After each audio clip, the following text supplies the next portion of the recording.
की तलबा हूँ, मेरा ताल्लुक चमन से है।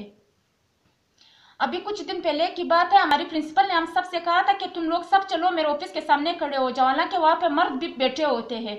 मैंने अपना दुपट्टा उठाया तो कहती है कि कोई ज़रूरत नहीं, फेंक दो अपना दुपट्टा, बगैर दुपट्टे के चलो। मैंने कहा था कि मैं बगैर दुपट्टे के बाहर नहीं निकलती। उसने कहा था कि क्यों, तुम कौन सी इतनी इज्जत वाली हो, तुम कौन सी इतनी इज्जतदार घराने की हो, तुम कौन सी ऐसी जगह से आई हो, तुम तो चमन से आई हो। मैंने कहा था कि क्यों, क्या चमन इज्जत वाली जगह नहीं है? कहती है कि अगर तुम इतनी इज्जत वाली होती तो तुम यहाँ ना आती, तुम सात पर्दों में बैठ जाती, तो फिर तुम यहाँ क्यों आई हो जब इतनी इज्जत वाली हो?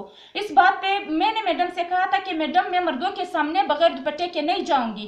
कहती है कि अच्छा तुम कौन सी इतनी इज्जतदार घराने की हो, तुम तो चमन से आई हो, कौन सी ऐसी जगह से आई हो।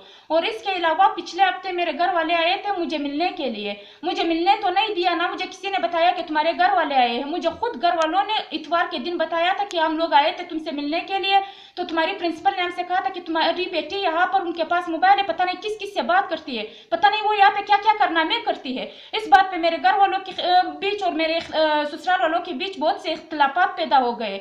इसकी वजह से मेरी जिंदगी, मेरा फ्यूचर खराब हो रहा है, मेरी पढ़ाई पे बहुत बुरा असर पड़ा है। मैडम अपनी गलती को छुपाने के लिए मुझे नोटिस पे नोटिस दे रही है, मुझे प्रेशराइज कर रही है, मुझे कहती है कि तुम रिटर्न में मुझे सॉरी बोलो, मुझसे माफी मांगो। मैं इनकार करती जा रही हूँ। मैंने उसे कहा था कि मैं माफी नहीं मांगूंगी।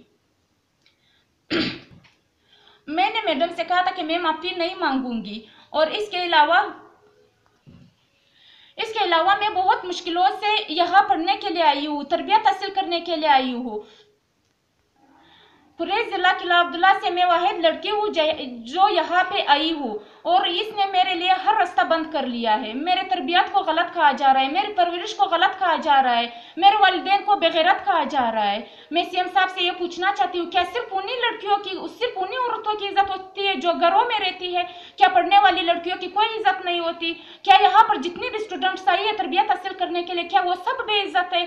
बकौल हमारी प्रिंसिपल की, वो कहती है कि तुम कौन सी ऐसी इज्जत वाली जगह से आई हो, जो अगर इतनी इज्जत वाली होती तो तुम यहाँ क्यों आती? मैं सीएम साहब से ये पूछना चाहती हूँ कि यहाँ जो हम लोग आए, क्या हम लोग बेइज्जत है या ये जगह इज्जत वाली नहीं?